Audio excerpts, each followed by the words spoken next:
have no doubt. We've seen both great performances and both you guys struggle a little bit. When you mentioned that you guys were playing in a style that didn't necessarily suit you, do you mean play more aggressively? What is the specific here of what wasn't working out? I think it's just champion related, and also just mostly us just losing our rhythm and forgetting our strengths. I think it was more of that. And I can't go too much into specifics. Of course. I'm assuming the team that scouts us, I know that Astralis and Jita are playing right now, that they'll be able to figure out something at least from our games. But all in all, you try to diversify, you try to play more different ways, and that's okay, right? In preparation for playoffs, I'm happy that we took these chances, and it's going to make us much better in the long run, because I want people, the moment they load up into a game against us, I don't want them to know what's coming. And that's the position I want to be in coming into playoffs. And we're going to make sure that with these 2 weeks and the games that we played on stage, that we recognize exactly what we need to do. And I feel so confident in it because I have so much information to work with. And as a coach, information is key. Information is everything. So I feel very, very good coming into playoffs.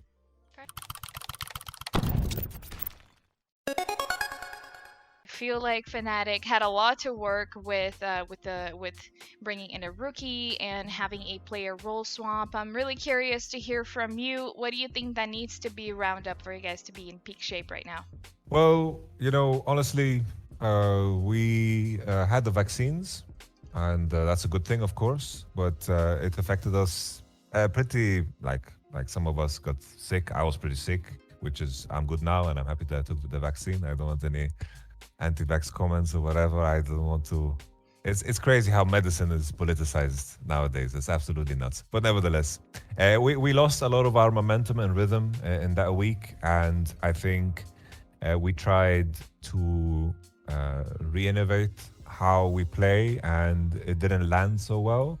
And I think we strayed off the path that was very successful for us. And I think we tried to regain the momentum, and we tried to play in a manner that just didn't suit us. And I think with that, we also have seen our strengths, we've seen our weaknesses, and they are very, very apparent. And that makes me very hopeful for what's to come. Obviously, it sucks to lose that many games in a row after us just straight up going 9-1 after losing the first 2 games of the split. But at the end of the day, winning those games, losing those games, my sight of what's to come doesn't really change. Like it doesn't really matter. It's best of ones in the end. There's an element of silliness that comes with them, and the teams that are trying to play consistent League of Legends are going to be able to do better in best of ones, but we are trying to push the limits of what we can and can't do. And there's a lot of information that we can take away from our game. So ups and downs, all cool. We're going to make sure that with the information we have, that only ups from now on. I have no doubt. We've seen both great performances and both you guys struggle a little bit. When you mentioned that you guys were playing in a style that didn't necessarily suit you, do you mean play more aggressively? What is the specific here of what wasn't working out? I think it's just champion related, and also just mostly us just losing our rhythm and forgetting our strengths. I think it was more of that. And I can't go too much into specifics. Of course. I'm assuming the team that scouts us, I know that Astralis and Jita are playing right now, that they'll be able to figure out something at least from our games. But all in all, you try to diversify, you try to play more different ways, and that's okay, right? In preparation for playoffs, I'm happy that we took these chances, and it's going to make us much better in the long run, because I want people, the moment they load up into a game against us, I don't want them to know what's coming. And that's the position I want to be in coming into playoffs. And we're going to make sure that with these 2 weeks and the games that we played on stage, that we recognize exactly what we need to do. And I feel so confident in it because I have so much information to work with. And as a coach, information is key. Information is everything. So I feel very, very good coming into playoffs. Perfect. I'm really glad to hear that you're prepared. So, in the beginning of the split, I got to talk to you about bringing in Adam and working with Bwipo under a different role. I just want to hear from you how you feel about both of their progressions. I think they've improved immensely throughout the split. I've seen a lot of changes in their character and in general how they approach the game. I am very very happy with how it turned out. I think Bwipo is a jungle player that can hang with anybody. I don't feel necessarily like, oh wow, we're playing against like a rogue jungler inspired, that there's going to be any type of issue there. Like I am very very proud of Bwipo for the splits. I think he has showed insane performances, and I think more is to come coming into playoffs, because I think that's where he'll truly be in his element. I think jungle is a very team-oriented role, and as the team gets better, I think Bwipo will be able to shine even further. He has had crazy performances. In regards to Adam as well, it was evident to me in the beginning that he's a rookie, right? And I think rookies, of course, they need to learn how to learn, and that's a tough process. Rookies go through the change up that Adam went through was absolutely nuts. He played LFL and EU Masters all from the comfort of his own home. And there's a difference between a rookie that has played like like the ERL leagues for 2 years, because it's pretty much the same environment, right? The ERLs are pretty damn serious, and he played only one split there and jumped into Fnatic right away. And that change is something that I always kept in the back of my mind. But Adam has improved, and he's getting better, and hopefully with time he's going to be a veteran in the same shape or form as the other guys. And I think he's handled the stress and the pressure well. He has still a long way to go, but he's on the right path, and I believe in him fully. And I'm very very happy with his input in the games that of course that we played on stage. Now that you touched on his change of pace from playing in his own home to actually going into the stage, I'm curious about like a lot of things when it comes to Adam. Of course, he's fresh new talent, and of course, I'd love to know how is it that you prepared him for the stage, but also, I don't know if you noticed what were the main differences right away that you could tell from him coming into the stage and playing with the guys. Like, was he nervous or was he just ready for it? I think most of the time I don't like making too big of a deal out of it, because in the end my argument always to the players is, you play League at home, you play League at the beach, you play League on stage. It's the same game, right? Yeah. It's always, look out and see how a player reacts on their first stage match. Because that first match for most rookies is going to mean a lot for the next matches, right? And Adam's first match on stage was, if I recall correctly, I think it was a good one. That's all I remember about it, so maybe I'm wrong. But all in all, he felt very, very comfortable on stage, because he has the same reasoning as me. I'm playing League of Legends, whatever it is, just put me in and it's not going to be an issue. And I think on stage, especially with so many experienced voices, I feel like he always has people to rely on. And I think that goes a long way too. I remember my rookie game in LCS. I solo killed Alex Ish, and About to that made ask. me, that made me confident for all of the remainder of the matches that I played in the LCS. So it's all about that first game and how you react in that game, and then there's kind of like a snowball effect in either direction. And then depending on how a player reacts, you can give input on how to manage it through, meditation, just exploring the thoughts and the emotions that you go through on stage. But this was a pretty easy transition, I believe, for Adam.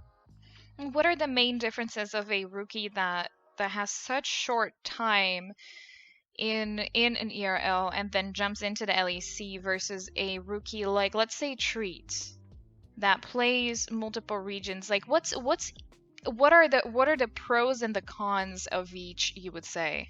I'd say it's just the experience, right? Like the way I view it always is, I've always had this discussion between where people Just say, oh, we need to get rookies, we need to get veterans. Like that's always been weird to me because the hope is when you grab a rookie that you build them into a long-lasting veterans.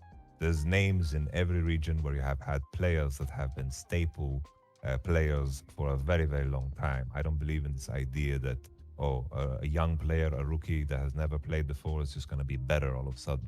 It's very rare that you come across a rookie that is going to be that fantastic that it is going to skyrocket right away into the top of his position. It takes time. And for me, what it comes down to is what is the experience they've had. Sometimes it's easier to work with a rookie that has no experience because you can shape him from the get-go. But if you have a rookie that has had experience winning ARLs and being in a team environment and has been winning, that's also very positive because he understands the process of winning.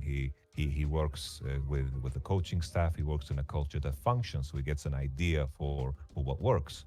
And then sometimes you've had veterans that just have been losing their entire career, and that experience can be less useful, but at the same time, sometimes can be useful. So I think always you need to make that distinction, and it depends on if players are willing to, learn and improve through their experience. Because sometimes, always people ask me is like, can someone play competitively all of a sudden when they are 25 years old? The question is, what did they do those 25 years of their life leading up to that point? If they never played a video game in their life, then it's going to be really damn hard. But if they competed in other games, like for example, Rich over in the LCK, he competed in Heroes of the Storm, right? Jumped into League of Legends, played really, really well, a really, really strong player. That's like an example of a person having very useful experience that can translate to something that can be rewarding in the long term when you think of the context of just competing in League of Legends. So I think it's always about the context of the experience. If someone has had experience doing nothing, then of course it's not going to be that helpful to be able to become a great player, right? So it's always about the Yeah. context. I'm really glad that you brought up Rich in the LCK. I've been meaning to ask you this in the previous interview. I felt like it didn't fit in, but maybe this is the perfect time. It might be a little bit late in the game to ask you this, but I would love to hear more about your experience over there and what have you been able to apply with your players this split, or something that maybe it's too early in the game to talk about qualifying for worlds and whatnot, but something that could even potentially carry over to international stage. I think I learned a lot about Korean culture, the strengths of it, things that I would love to replicate in the environments that I have over here. And, in my mind, it was good to have, that sense of feedback in a way where sometimes when you get pulled out of your environment and put somewhere else, all of your ideas and thoughts get challenged in a different way. Sometimes when you are working in the same region, you find yourself sometimes doing things just because everyone else does it, or you kind of forget the reason why you're doing certain things. And going to Korea forced me to reestablish my own values and principles and really, really dig deep in a way that I wasn't forced to before. And I think it was also helpful that I had Spring Split off, so I got to really, really reflect on the things that are important to me. And in Korea, the values and the principles that I believed in were reinforced, and that was a very, very meaningful experience for me. In Sandbox, there was this fantastic aura and presence in the room where everyone just wanted to work hard. When you're in that environment, you also want to work hard, and I value that a lot. I valued the camaraderie that the players had between one another. I noticed as well that there is a lot of stress and pressure on the players, and I tried to limit that, and I wanted to involve the players more in the decision-making process because players are on the front line. Patches are new, and it's important that they get their input and they put their own creativity into the aspect of the game, and this is something that we were lacking in Sandbox. So what I was forcing them to do was to discuss the game and to be active in the game. But in the context of Fnatic, sometimes I need to pull my players back because if I ask Bwipo a question, he can there's a book this thick. So Rap if God we had like Bwipo. someone that needed to write notes about everything that was said, this person would lose his fingers after 2 days. So it's like here is the complete opposite, right? Here players have very strong opinions, and here is more about uniting everyone behind the same idea, and those concepts and that idea of the grass is always greener. It was fun to put everything to test, and it just reinforced the strong values that I have, and I'm very very happy about that. So in my mind, you know, just the differences stand out, and things that sometimes you take for granted in a different place, you realize you have to work hard for in a different place, and then you realize all the pieces that are required to make a team function and to make a team good, and those are the things that were really really reinforced to me when I was in Korea. How do you think that our region is going to rate against the Asian regions this year, given the state of the league currently? Well, I believe the LPL looks very scary. I think they've had a very, very good understanding of the game uh, for a long time, and I think they have a lot of great teams, a lot of great players that really elevates the level of everyone. I think that goes a very, very long way, and it's very clear when you watch those games that everyone is really, really on the same page about how the game is supposed to be played. Especially like if you watch the higher end teams. Of course, if you watch like IG, then you're gonna be very disappointed. I am because I love Rookie and the Shy, but Yeah, sadly they didn't it is make what it it. is. Yeah. It is what it is. Point being, like if I compare us to the LCK, we have some new front runners. Sandbox is doing fantastic. They have 3 new players, and it seems to be working really, really well for them. I stay in touch with Joker. We talk to each other. He was my assistant coach, but I wouldn't call him assistant coach. We were brothers in arms when we were working together. And when I think of the context of the LCK, I think the power level there is very unclear because like T1 is up and down, Damwon is up and down. Genji is always a team that Genji is like the rogue of the LCK. Like they always do good in regular split. They know how to grind out wins, but then when it comes to crunch time, something just doesn't seem to work out. So like in the context of LCK, I feel like I would feel pretty confident going into a game right now, right? When it comes to the LPL, there's still some way to go, and I think there's enough time to work on the things that will make us catch up because the LPL is looking mighty scary, if I may say so myself. So right now, I think LPL is a clear first, and then I would say LCK and LEC is on similar level. LCS, it's weird to me. I don't know what's going on with the LCS, honestly. No, no one does. I don't blame you. I hate to be that guy that just goes on the bandwagon of hating it, but with the few games that I've watched with, I will dominate because the LPL and LCK, there's just too many games to keep up with. So I'm not gonna waste my time watching the LCS. It just seems like there is usually like one player that knows what to do in the game. Like if I'm watching TSM, I see Speaker play, and this guy is like the sole member on the team that's playing well, and he's just winning the game solo for them while everyone is just kind of doing whatever. There was this term I coined, which is cinema gaming, where like people just watch each other doing objectives and just kind of stand around and don't really do a thing about it. I think EG is interesting, but that's also my personal bias because Jizuki is there, and I think he's very effective in finding advantages, and Impact is also playing well. I think also Ignar is also playing super well. They have the jungle situation that's unclear, but LCS is an odd one for me, so I guess I shouldn't comment because I haven't watched too much, but I feel LPL is definitely the best region right now. Hopefully, hopefully we can make it this year. Thank you, Yamato, for your insight. It was lovely as usual. My pleasure. Thank you very much.